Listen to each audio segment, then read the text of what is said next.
Lolo Enki TV.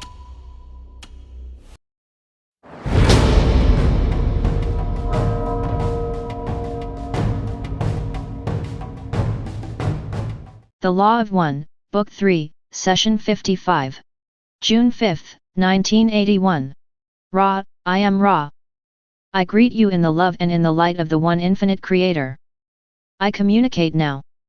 Questioner, I would first like to ask as to the condition of the instrument, please. Ra, I am Ra. This instrument is experiencing physical distortions toward weakness of the bodily complex occurring due to psychic attack. This instrument's vital energies have not been affected, however, due to the aid of those present in healing work. This instrument will apparently be subject to such weakness distortions due to incarnate processes which predispose the body complex towards weakness distortions. Questioner, is there any specific thing that we can do that you have already told us or otherwise to alleviate this psychic attack or to help the instrument the most? Ra, I am Ra. We scan this instrument and find its distortion towards appreciation of each entity and each entity's caring, as you may call it. This atmosphere, shall we say, offers the greatest contrast to the discomfort of such psychic attacks, being the reciprocal, that is, the atmosphere of psychic support. This each of you do as a subconscious function of true attitudinal, mental, emotional, and spiritual distortions towards this instrument. There is no magic greater than honest distortion toward love. Questioner, thank you. I want to ask a couple questions about previous material that I didn't understand. I am hoping that this will clear up my understanding somewhat with respect to the mental configurations with which we have been dealing. In the session before last you stated, however, this is a risk for the Orion entities due to the frequency with which the harvestable negative planetary entities attempt to bid and order the Orion contact just as these entities bid planetary negative contacts. Can you explain the mechanisms that affect polarization in consciousness with respect to this statement? Ra, I am Ra. The negative polarization is greatly aided by the subjugation or enslavement of other selves. The potential between two negatively polarized entities is such that the entity which enslaves the other or bids the other gains in negative polarity. The entity so bidden or enslaved, in serving an other self, will necessarily lose negative polarity although it will gain in desire for further negative polarization. This desire will then tend to create opportunities to regain negative polarity.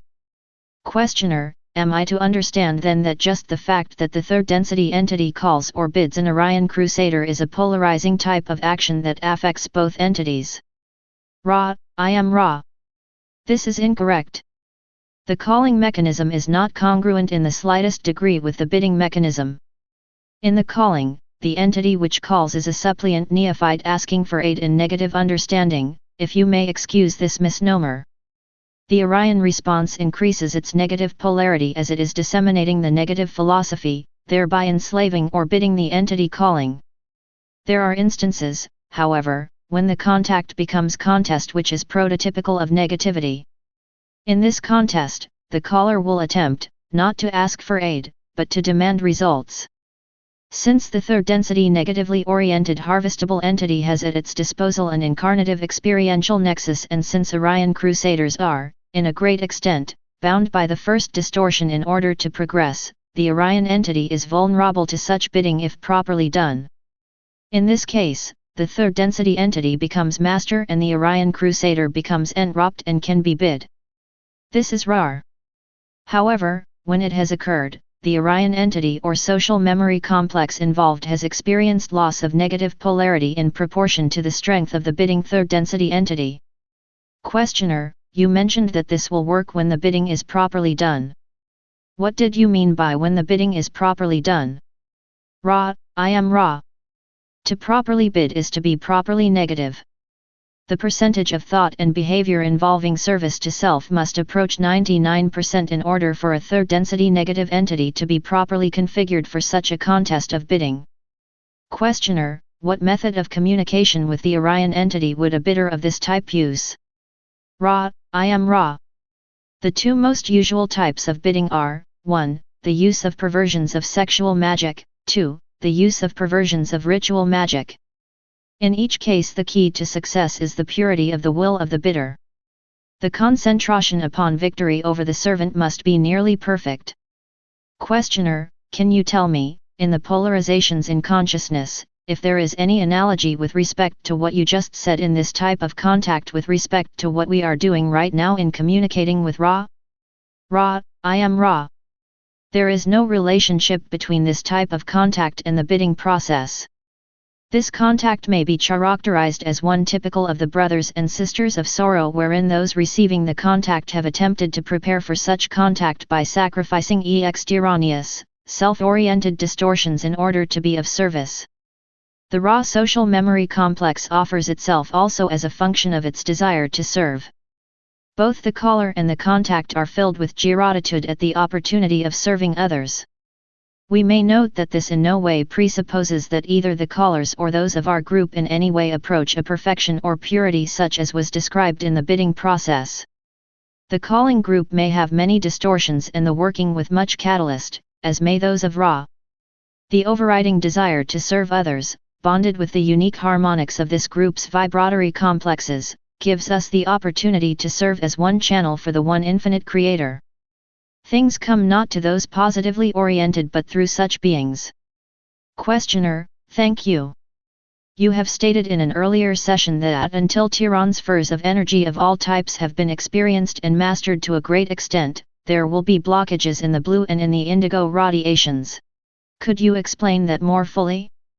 Ra, I am Ra. At this space/time we have not covered the appropriate intermediate material. Please requestion at a more appropriate space/time nexus. Questioner, I'm sort of hunting around here for an entry into some information. I may not be looking in a productive area. You had stated that as we, Ra, had been aided by shapes such as the pyramid, so we could aid your people. These shapes have been mentioned many times, and you have also stated that the shapes themselves aren't of too much consequence. I see a relation between these shapes and the energies that we have been studying with respect to the body, and I would like to ask a few questions on the pyramids to see if we might get an entry into some of this understanding. You stated, you will find the intersection of the triangle which is at the first level on each of the four sides forms a diamond in a plane which is horizontal. Can you tell me what you meant by the word intersection? Ra, I am Ra. Your mathematics and arithmetic have a paucity of configurative descriptions which we might use. Without intending to be obscure, we may note that the purpose of the shapes is to work with time/space portions of the mind/body/spirit complex. Therefore, the intersection is both space/time and time/space oriented and thus is expressed in three-dimensional geometry by two intersections which, when projected in both time/space and space/time, form one point. Questioner, I have calculated this point to be 1/6 of the height of the triangle that forms the side of the pyramid.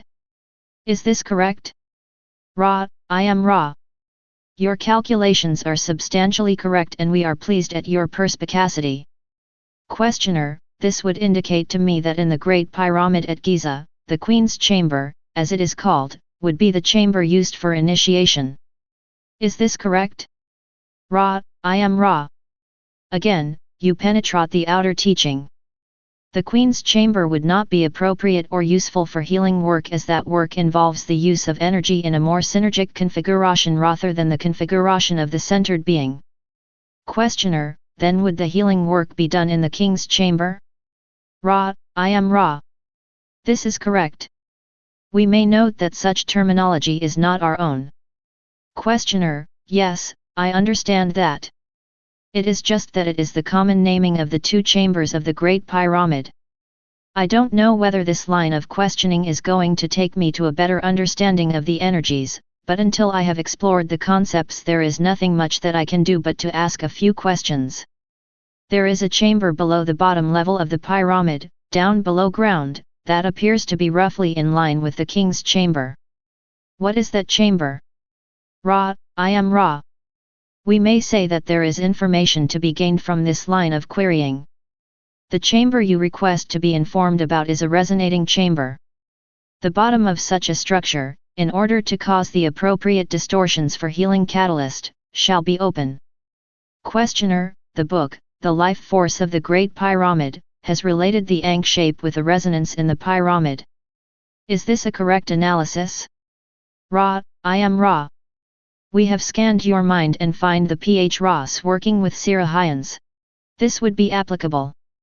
There is only one significance to these shapes, such as the crux ansata, that is the placing in coded form of mathematical relationships. Questioner, is the 76 degrees and 18 angle at the apex of the pyramid a critical angle? Ra, I am Ra. For the healing work intended, this angle is appropriate.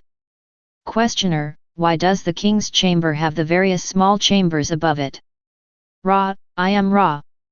This will be the last full query of this working. We must address this query more generally in order to explicate your specific question. The positioning of the entity to be healed is such that the life energies, if you will, are in a position to be briefly interrupted or intersected by light. This light then may, by the catalyst of the healer with the crystal, manipulate the aural forces, as you may call the various energy centers, in such a way that if the entity to be healed wills it so, corrections may take place. Then the entity is reprotected by its own, now less distorted, energy field and is able to go its way. The process by which this is done involves bringing the entity to be healed to an equilibrium. This involves temperature, barometric pressure, and the electrical charged atmosphere. The first two requirements are controlled by the system of chimneys. Questioner, does this healing work by affecting the energy centers in such a way that they are unblocked so as to perfect the 7 bodies that they generate and, therefore, bring the entity to be healed into proper balance? Ra, I am Ra. This entity tires. We must answer in brief and state simply that the distorted configuration of the energy centers is intended to be temporarily interrupted, and the opportunity is then presented to the one to be healed to grasp the baton, to take the balanced route and to walk thence with the distortions towards disease of mind, body, and spirit greatly lessened. The catalytic effect of the charged atmosphere and the crystal directed by the healer must be taken into consideration as integral portions of this process, for the bringing back of the entity to a configuration of conscious awareness would not be accomplished after the reorganization possibilities are offered without the healer's presence and directed will. Are there any brief queries before we leave this instrument? Questioner, only is there anything that we can do to make the instrument more comfortable or to improve this contact? Ra, I am Ra. All is well. You are conscientious. I now leave this working. I am Ra. I leave you, my friends, in the love and in the light of the one infinite Creator. Go forth, then, rejoicing in the power and in the peace of the one infinite Creator. Adonai.